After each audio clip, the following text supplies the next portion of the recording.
Boa noite, minha Paraíba. É o Frente a Frente no ar em mais uma segunda-feira aqui pela sua TV Arapuã. Olha só, se eu disser a vocês que nossa convidada de hoje é uma deputada estadual lá de São Paulo, muito provavelmente você vai me perguntar assim, mas o que uma deputada estadual lá de São Paulo tem a dizer numa entrevista aqui para a nossa Paraíba? Mas se eu disser a você que esta mesma deputada foi, em 2018, eleita a deputada mais votada da história do Brasil, se eu disser que é aquela jurista coautora do pedido de impeachment da ex-presidente Dilma, que mais se destacou como porta-voz do tema na época, foi cotada até para ser vice-presidente na chapa do Jair Bolsonaro nas eleições passadas e tem aí milhões de seguidores nas suas redes sociais tratando aí ela sempre de temas nacionais, você certamente dirá assim, você está falando da Janaína Pascoal. É exatamente isso. Nossa entrevistada de hoje é a advogada, professora de Direito Penal e deputada estadual por São Paulo, Janaína Pascoal, que ficou nacionalmente conhecida com a queda da ex-presidente Dilma Rousseff. Vamos ouvi-la falando com exclusividade aqui para a Paraíba. Então fica ligado, Frente a Frente, está no ar.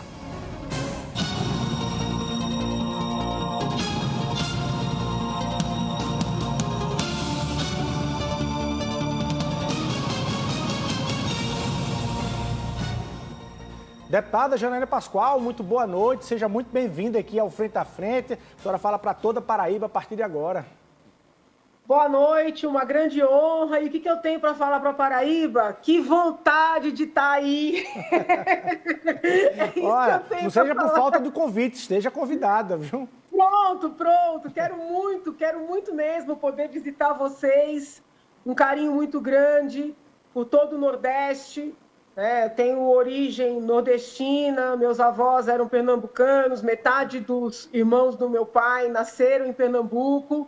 Então, que vontade de estar aí e todo o meu carinho, todo o meu desejo de saúde para as pessoas que nos seguem. E já mando um beijo para o seu irmão Fred também. Bom demais, seu fã, é advogado aqui e é seu fã.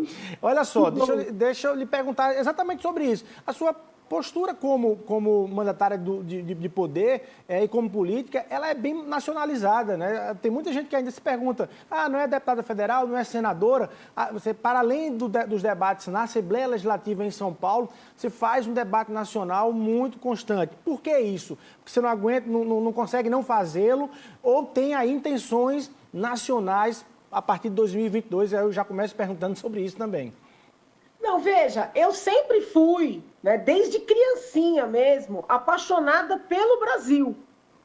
Se você reparar, se você for resgatar as minhas matérias em jornal, mesmo abordagem em aulas, em palestras, sempre houve uma preocupação com o país, independentemente de qualquer plano eleitoral, de qualquer interesse eleitoral. O próprio processo de impeachment eu propus e conduzi muito antes de pensar em me candidatar a qualquer coisa, e foi um processo com impacto nacional. Depois daquele processo, eu apresentei uma denúncia, por exemplo, contra o presidente da Venezuela, o Maduro, no Tribunal Penal Internacional. Então, teria uma abordagem para além da nacional. Então, eu acho muito engraçado quando as pessoas vêm comentar nas minhas redes sociais, mas quem é você para falar? Você não é deputada federal, desconsiderando o trabalho de uma vida inteira, entendeu? Então, assim, o fato de eu estar deputada estadual não me retira a condição de cidadã brasileira, não me retira a legitimidade de me manifestar, de criticar, como, por exemplo, venho criticando esse aumento, do fundão eleitoral pelo Congresso Nacional, entendeu? Então, assim, eu penso que nenhum cidadão abre mão da sua condição de cidadão brasileiro pelo fato de estar deputado estadual ou vereador, ou mesmo não tendo cargo nenhum, entendeu? Mas, de toda forma, isso lhe coloca sempre, permanentemente, nos holofotes nacionais, desse consumo, seja de fãs espalhados por vários estados brasileiros ou até mesmo pela imprensa. e, de alguma forma, lhe leva sempre a estar ali, enfim, flertando com essa coisa de ampliar a sua atuação política. Para 2022, se alguém perguntar para a Janaína Pascoal qual é a sua agenda para 2022, candidata à reeleição ou vai debater eleição presidencial para chapa, ou senadora e deputada federal, enfim, qual é a sua agenda nesse sentido? Com certeza, eu vou me enxerir em tudo. Entendeu? Olha, já começa com declaração forte aqui, viu? Eu vou me enxerir em tudo. Quem acha que eu vou ficar calada com relação à eleição presidencial? Não. O meu país me interessa muito e eu vou sim me manifestar. Agora, em termos de candidatura, se você me pergunta hoje qual é meu plano para 22, a minha ideia é concorrer ao Senado.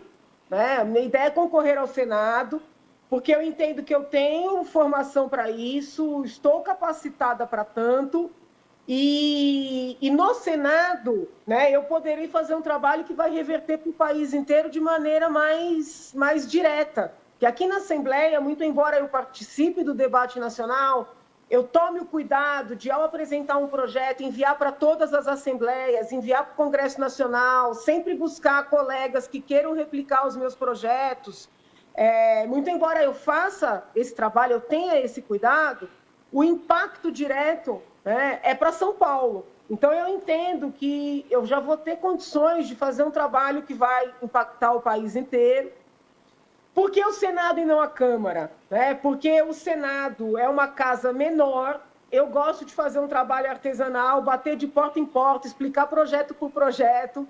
A Câmara é gigantesca, eu entendo que o tamanho da Câmara é completamente contraproducente. Né? Como é que você dialoga com 500 pessoas? Defendo, inclusive, uma redução drástica desse número, não só para fins de economia, mas para fins de produtividade, né? Porque muita gente passa ali deputado federal por 4 anos, ninguém nem sabe que o cidadão é deputado. Tá. Ele não se expõe às críticas, ele não expõe ideias. Então, assim, o meu plano é concorrer ao Senado por estes fatores, principalmente. Tá. Bom, mas... Não dizendo que eu sou doida, que a eleição é muito difícil, que é só uma cadeira, são muitos candidatos. Mas é o seguinte, eu não estou atrás de emprego. Eu estou atrás de encontrar condições de fazer mais pelo meu país. E aí, como é que eu tenho dito? Tenho dito assim, Deus decide por meio do povo. Tá. Você falou em redução aí, drástica, lá na Câmara, mas redução me parece que não é uma palavra muito afeita lá para os congressistas de hoje, lá em Brasília, por causa, enfim, eles preferem até aumentar algumas coisas e uma delas foi o fundo eleitoral para 2022. Você já manifestou aí uma posição contrária a isso. Se tivesse como senadora lá, teria votado contra isso aí. E sua perspectiva... Teria votado não, teria obstruído, né? Porque às vezes as pessoas falam obstrução. Não, obstrução é uma ferramenta legítima do parlamentar, seja não dando presença, seja discutindo a exaustão cada projeto. As leis orçamentárias são leis muito capciosas, muito detalhadas. Então, assim, eu até fiz uma análise para saber se aqueles parlamentares foram enganados, vamos dizer assim. Mas eu chego à conclusão de que não foram enganados, porque na imprensa, antes da votação, já estava sendo denunciado o que estava acontecendo. Alguns deputados federais foram à tribuna pedir para os colegas não votarem e ainda assim eles votaram. Até a deputada em quem eu votei votou sim a essa medida esdrúxula, porque assim, 1 bilhão e 800, que é o que tinha de fundo eleitoral, já era uma vergonha. Eles levaram para mais de 5 bilhões. 5,7 bilhões, né? Sim, e eles dão como argumento de que isso é o preço da democracia. Não é verdade, porque o monopólio do que fazer com esses recursos fica na mão dos dirigentes partidários, que formam um verdadeiro cartel, de partidos, decidem quem pode e quem não pode ser candidato. Muitas vezes o cidadão quer votar num quadro, numa pessoa, e essa pessoa não consegue a legenda. Eles distribuem esses recursos como bem entendem. Então, assim, não tem nada a ver com democracia, nada. Isso é absolutamente antidemocrático. Agora, isso cai e cairá nas mãos do presidente Jair Bolsonaro. Você tem uma perspectiva de que ele vetará isso? Olha, eu penso que seguinte, ele só não veta se ele tiver refém. Porque, veja bem, ele próprio, como potencial candidato à reeleição, vai ser prejudicado por isso. Porque os partidos que mais enriquecem com essa, todos vão enriquecer, mas os que mais enriquecem são PT, que é o partido do ex-presidente Lula, que também é potencial candidato principal opositor do presidente Bolsonaro. E o PSL... O PSL, que hoje é um partido, né, em termos assim dos seus dirigentes, preferencialmente oposição, entendeu? Muito embora muitos bolsonaristas estejam, né, albergados no PSL, as linhas mestras do partido são de oposição ao presidente. Vocês colocariam e se classificariam em qual desses campos? Os albergados, os bolsonaristas albergados no PSL ou não? Na vida, né, eu me classifico como uma pessoa independente, que busca o justo. Né? Então, se o presidente acerta, eu digo que ele acerta. Se o presidente erra, eu digo que ele erra. A mesma coisa com relação ao governador, prefeito... Entendeu? Então, eu não tenho como dizer que eu sou bolsonarista, porque eu não sou, porque eles entendem bolsonarista como aquela pessoa que fica babando ovo para o presidente. E eu entendo que esses baba-ovos, eles só prejudicam o presidente, né? Por outro lado, também não sou oposição, porque eu reconheço que tem aspectos positivos no governo, que tem coisas que têm que ser apoiadas, entendeu? Mas você se arrepende do voto em Jair Bolsonaro? Mas veja, se eu disser que me arrependo, eu teria que ter votado no Haddad, que era do PT, entendeu?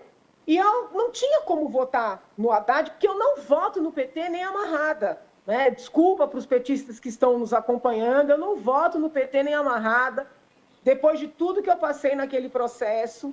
Então, assim, eu não tinha como não votar no Bolsonaro. Agora, eu tinha uma expectativa de que ele iria se esforçar para não cometer erros absolutamente evitáveis. Né? E ele, muitas vezes, parece que faz questão de errar, entendeu? E você se frustrou com isso?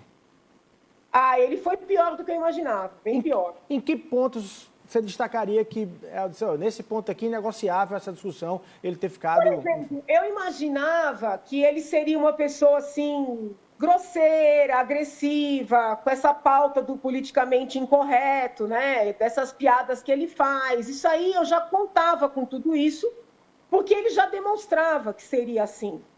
Mas eu não imaginava que ele não ia tomar cuidado de não ofender membros de outros poderes, que ele não ia controlar os filhos, não ia controlar os apoiadores, entendeu?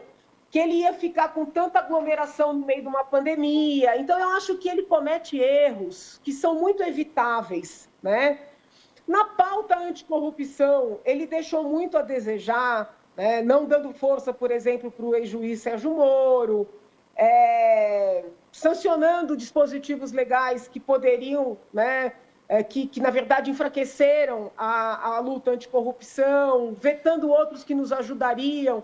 Então, ele deixou muito a desejar. Você acha que a mamata não acabou? O Bolsonaro fez uma campanha em 2018 sob esse slogan também, dentre tantos, mas assim, a mamata vai acabar. Você acha que a mamata acabou ou não acabou, Janaína, aqui no Brasil?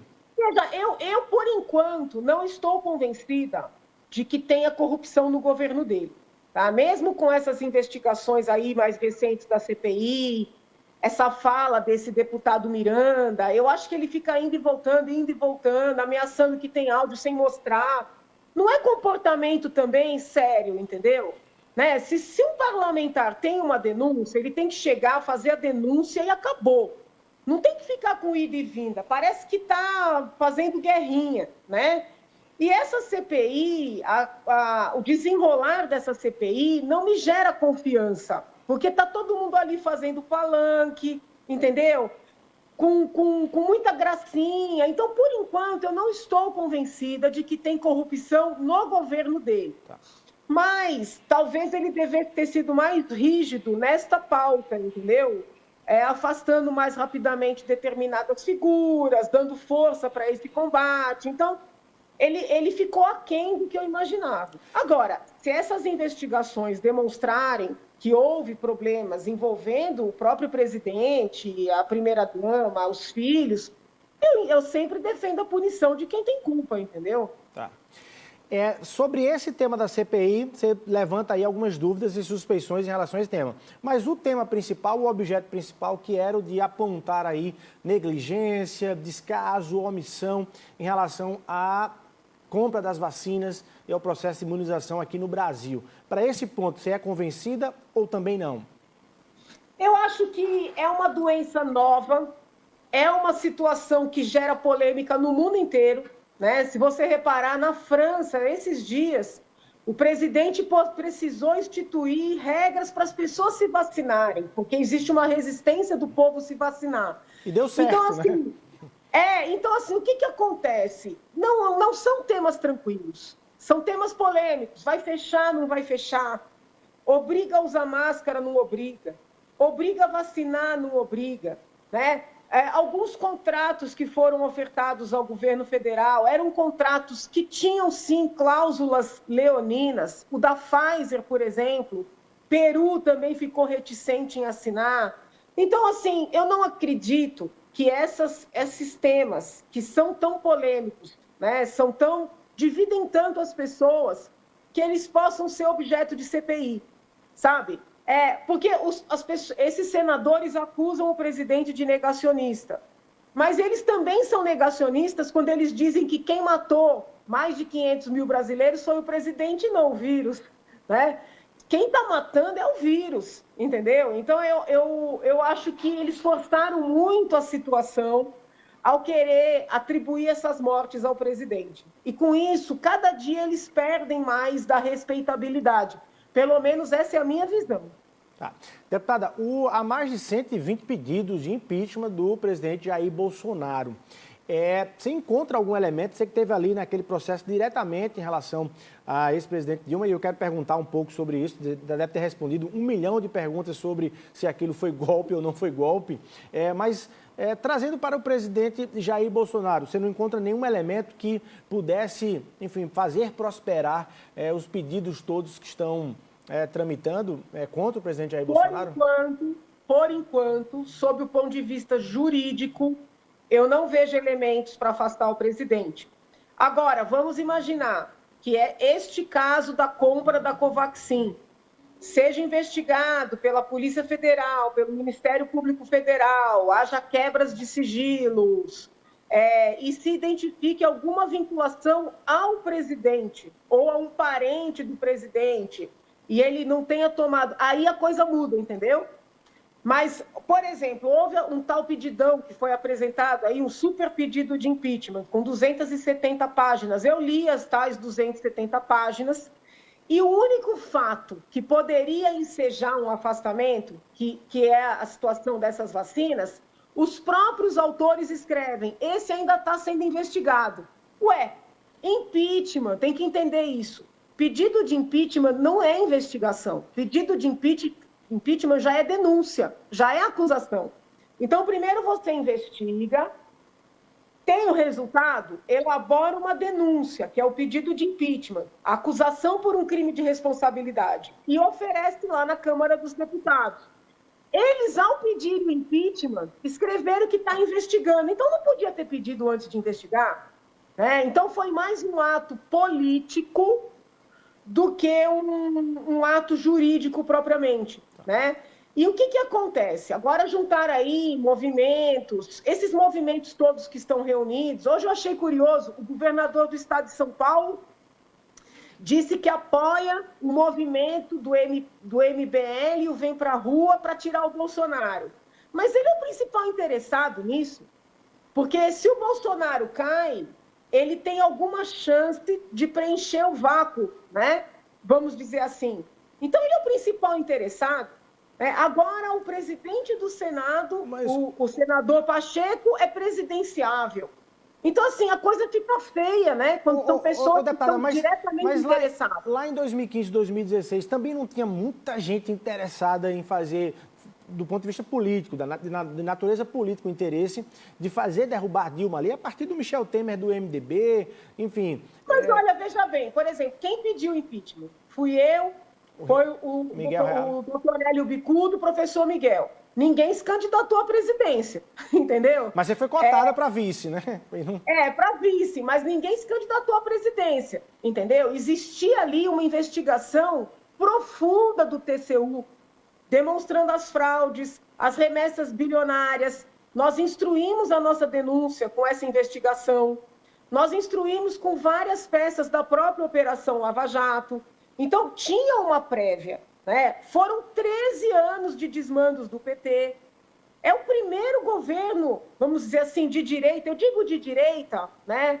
Porque, infelizmente, o povo que chegou ao poder é um pouco grotesco, entendeu? Então, não são bons representantes da direita, né? A direita, na verdade, ela é e seria muito mais sofisticada, entendeu? Não tem sentido o presidente ir para o Twitter e xingar os senadores, entendeu? Eu acho que ele peca por coisas que são desnecessárias.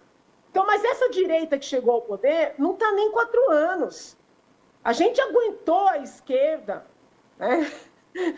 Por, sei lá, mais de 13 anos, se você contar que PSDB já é um pouco esquerda, entendeu? Porque eles são parceiros, né? Não sei se vocês têm essa visão. Quem está em São Paulo vê a simbiose entre PT e PSDB, não considera PSDB de direita, entendeu? Então, assim, a gente aturou a esquerda quantos anos até conseguir fazer o impeachment? Esse pessoal não está nem há 4 anos. E você percebe que eles ficam cavando denúncias. A CPI das fake news, que era espuma.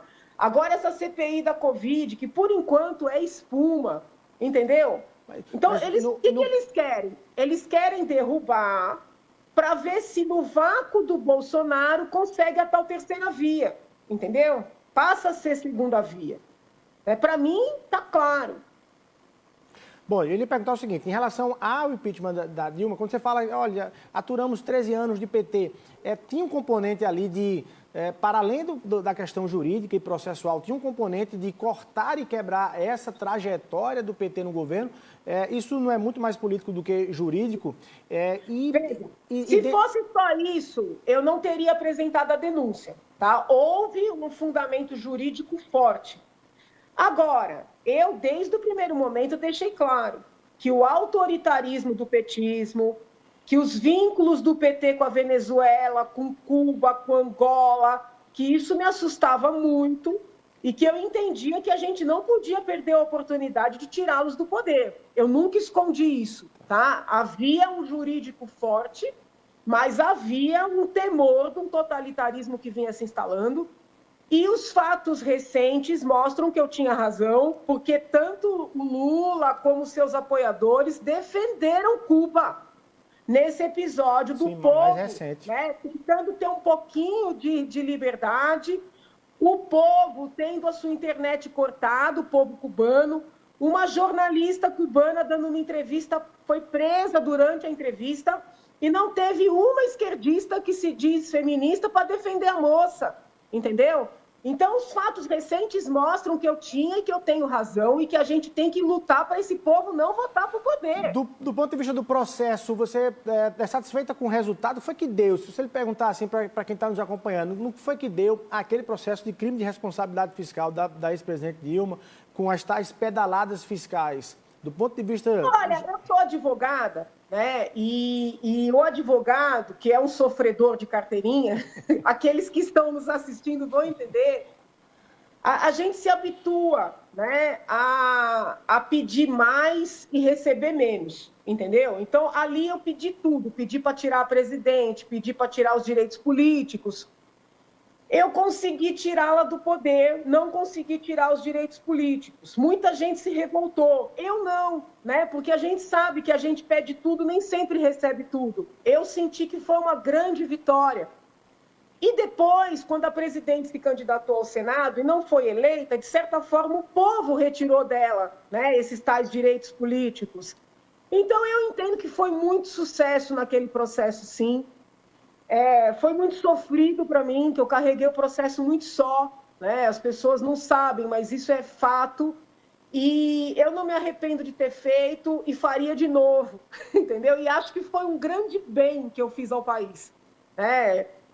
O fato de algumas pessoas dizerem que é golpe, algumas pessoas me ofenderem até hoje, não me importa. A minha consciência é tranquila, o serviço prestado à nação é o que vale para mim, entendeu? Olha, pela sua fala aí, eu consigo, tenho até dificuldade de pensar várias perguntas que eu quero fazer.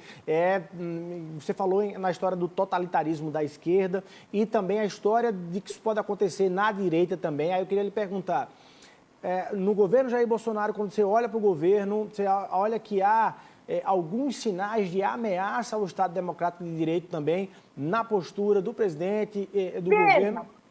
Que o presidente, mais os apoiadores, tá? Mais os apoiadores, tem um viés parecido com o petismo, né? De que você tem que dizer amém a tudo, de que você tem que aplaudir tudo ou você é inimigo, isso é inegável. E eu levantei essa característica lá atrás na convenção do PSL, antes da eleição de 2018. Isso é inegável.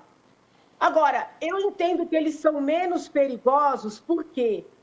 Porque eles não têm apoio do status quo, né? O PT, a esquerda, ela é apoiada maciçamente pela imprensa, ela é apoiada pela intelectualidade, pelos artistas, pelas universidades, né? A linguagem petista impera, né, nas universidades. Então, assim, o mal e o perigo da esquerda é muito maior, porque não tem resistência. Já no caso do Bolsonaro, não, né? Ele é odiado pela imprensa, ele é odiado pelos formadores de opinião, é odiado pelos intelectuais. Então, ele traz menos risco, entendeu? Bom, dentro do debate sobre isso, recentemente, subprocuradores da República provocaram o Procurador-Geral da República, Augusto Aras, contra o presidente Jair Bolsonaro, falando que ele tem ameaçado esse cenário democrático quando questiona a questão do voto das urnas eletrônicas, querendo o voto auditável, a questão da impressão do voto. Você também me parece que é favorável a esse debate específico. E como é que encara essa acusação ou ilação de que isso é uma afronta, questionar agora, depois de anos, um sistema eleitoral que tem dado certo no Brasil, na visão aí dos especialistas e da justiça eleitoral? Eu li a representação dos procuradores, são subprocuradores, 4 ou 5, eu li. Como notícia, ela surtiu um efeito, mas juridicamente, com todo respeito aos senhores subprocuradores, eu não vi nenhuma fundamentação ali, porque eles sugerem fazer uma investigação prévia para, com base nessas falas do presidente, deixar o presidente inelegível. Com fundamento em qual dispositivo legal? Né? Eu não consegui vislumbrar ali nenhuma fundamentação jurídica. Como fato político, teve um grande impacto, porque foi noticiado em todos os veículos. O problema do presidente é que ele erra muito na forma, entendeu? Ele erra demais na forma. Então, ele não tem que dizer que, se não houver maneiras de auditar, não haverá eleição, porque passa a sensação de que ele não vai deixar ter eleição. Mas não é isso que ele está dizendo. O que ele está dizendo é o seguinte: ou a gente audita ou não vai ter certeza desse processo, entendeu? Então, ele não está criando isso agora que ele é presidente. A vida inteira esse homem disse isso. Então, é importante a gente resgatar esse histórico. Porque parece o seguinte, ele foi eleito nesse sistema e agora ele quer mudar, entendeu? Para se beneficiar. Mas não é isso, a gente tem que ser justo. A vida inteira ele fez esse debate, a vida inteira ele pediu mais segurança e ele continua pedindo mais segurança, né? E eu acho que ele está certo, entendeu? Eu não coloco em xeque, nem em dúvida o nosso sistema eleitoral, mas até como uma pessoa que estudou o cyberterrorismo, entendeu? Deu aula sobre isso, sei que não existe nenhum sistema 100% seguro. Isso é fato. Os bancos que investem horrores na segurança de seus sistemas vivem sendo invadidos, entendeu? Até Pentágono já foi invadido. O próprio STJ foi agora, mais recentemente, o STJ aqui. Meu pai, como é que pode falar com tanta convicção de que não tem chance de invasão, que não tem chance de ser pirateado, de ser hackeado? Todo o sistema é falho. Então, eu não compreendo a resistência que há para nós adotarmos medidas de maior segurança, entendeu? Eles estão aumentando em 3 bilhões o fundo eleitoral. Se a gente instituir o voto impresso, não vai gastar tudo isso, entendeu? Então, dinheiro tem. Ô, deputada, deixa eu lhe perguntar do ponto de vista até da sua visão de jurista mesmo, e como é que o senhor está avaliando o Brasil de hoje do ponto de vista do Estado Democrático de Direito, cada poder e os poderes, a partir do STF, Congresso e o Poder Executivo, quando se sentem ameaçados por algum ataque ou críticas, tomam suas próprias armas e resolvem das suas próprias formas, aí a Lei de Segurança Nacional está sendo banalizada demais e usada sempre a favor de cada instância, de cada segmento. Como é que você está avaliando isso em relação ao Brasil de hoje? Olha, o Supremo Tribunal Federal me parece que tem mais culpa. Tá? Por quê? Porque foi o Supremo Tribunal Federal que primeiro começou a usar a Lei de Segurança Nacional contra qualquer internauta que fazia crítica ao tribunal. Né? Então, essa semente da banalização começou no Supremo.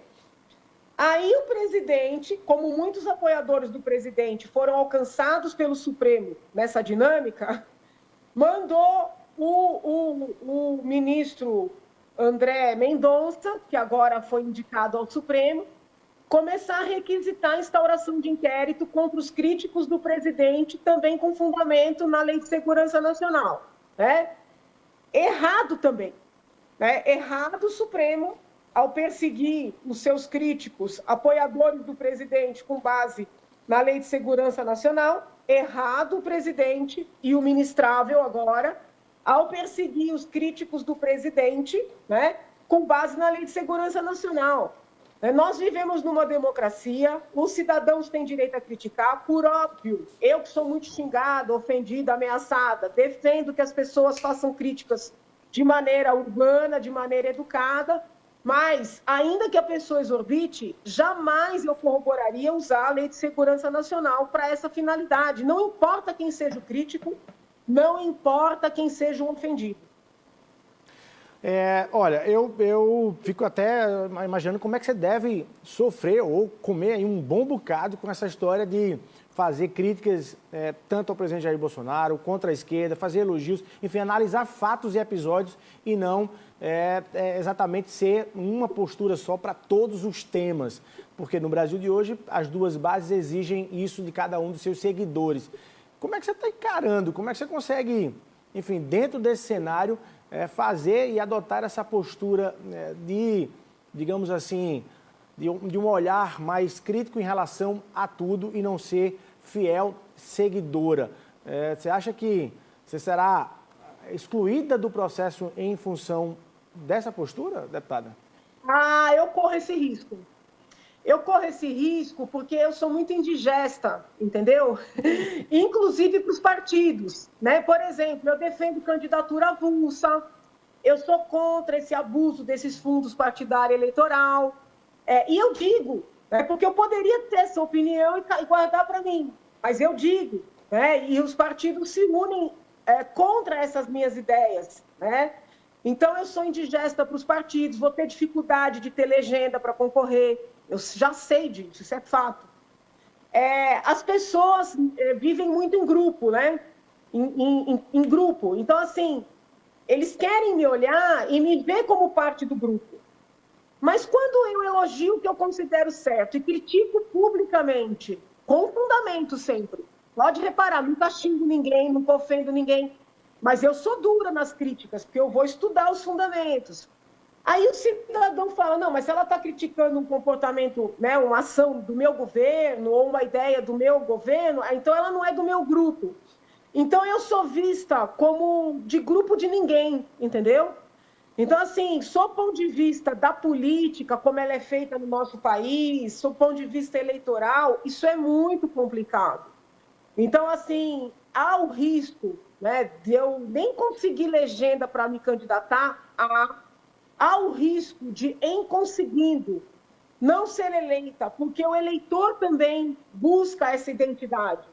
Né? Então, assim, o eleitor busca te colocar numa caixinha. E eu não posso dizer que o eleitor esteja certo ou errado. Eu posso dizer que eu não concordo com essa dinâmica, entendeu? E só o que eu posso oferecer ao eleitorado é essa transparência, é essa honestidade do que eu sou, entendeu? De como eu penso, de como eu ajo, entendeu? E dá para encontrar, dá para esse eleitor que fica ali no meio, dá para encontrar, deputada, essa famosa terceira via. A deputada Janaína Pascoal já encontrou no Brasil essa tão sonhada terceira via para essa parcela que não consegue ser 100% nenhum lado, nem 100% o outro lado, ou pior, para a parcela que não gosta de nenhum dos dois extremos lados dessa nossa discussão.